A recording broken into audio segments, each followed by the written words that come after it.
बिस्मिल्लाहिर्रहमानिर्रहीम। अस्सलामुअलैकुम प्यारे बच्चों, आज उर्दू में हम पे के बारे में पढ़ेंगे।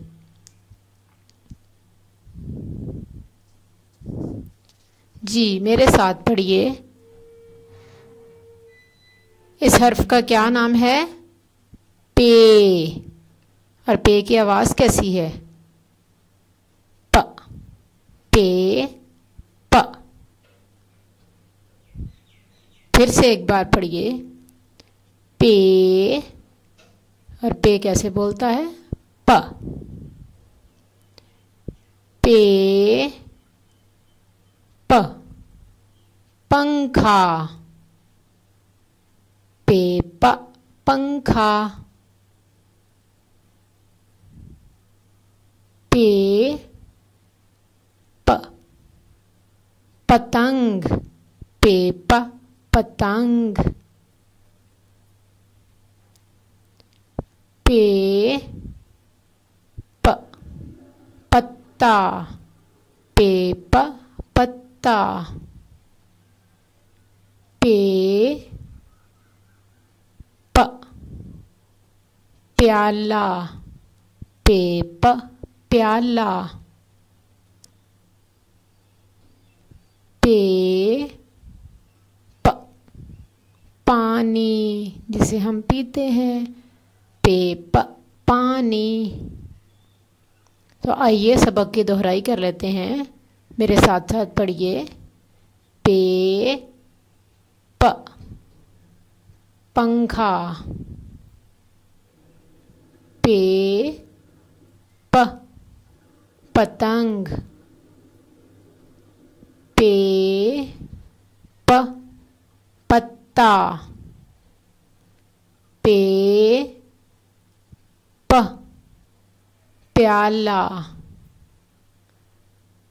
पे प पानी।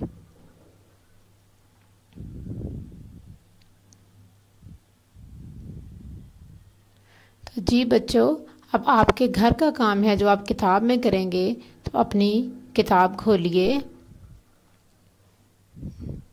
जी ये पे वाला सफ़ा नंबर 45 और 46 खोल लीजिए। आइए ज़रा सबक की एक बार फिर से दोहराई करते हैं। पे प पंखा। पे प पत्ता। पे प पतंग। पे प प्याला। अब हम इसकी उंगलियों से ट्रेसिंग करेंगे। तो दाएं हाथ की 2 उंगलियां खोल लीजिए और बाएं हाथ से सफ़े को दबाइए और दाएं हाथ से इस तरह ट्रेसिंग कीजिए। हर्फ के ऊपर दोनों उंगलियां फेरिए। अब नुक्ते लगाइए। जी इसके बाद अब हम पेंसिल से पे को लिखना सीखेंगे।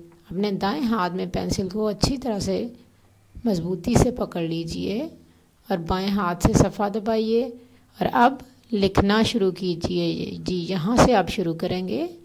थोड़ा सा नीचे की जानिब आइए। अब उफ़क़ी लाइन लगाइए। बाएं तरफ की तरफ जाइए और थोड़ा सा ऊपर की जानिब। जी तो ये बिल्कुल हमने वैसे ही लिखा जैसे बे को लिखा था, लेकिन इसके नीचे 3 नुक्ते आएंगे। 1 2 3 3 नुक्ते लगाइए। पे प। अब आप पंखे में रंग भरिए। तो बच्चों, आपके घर का काम आपको समझ आ गया कि आप सफ़ा नंबर 45 और 46 पढ़ेंगे, लिखेंगे और पंखे में रंग भरेंगे। आपका बहुत बहुत शुक्रिया। जज़ाकल्लाह खैरन।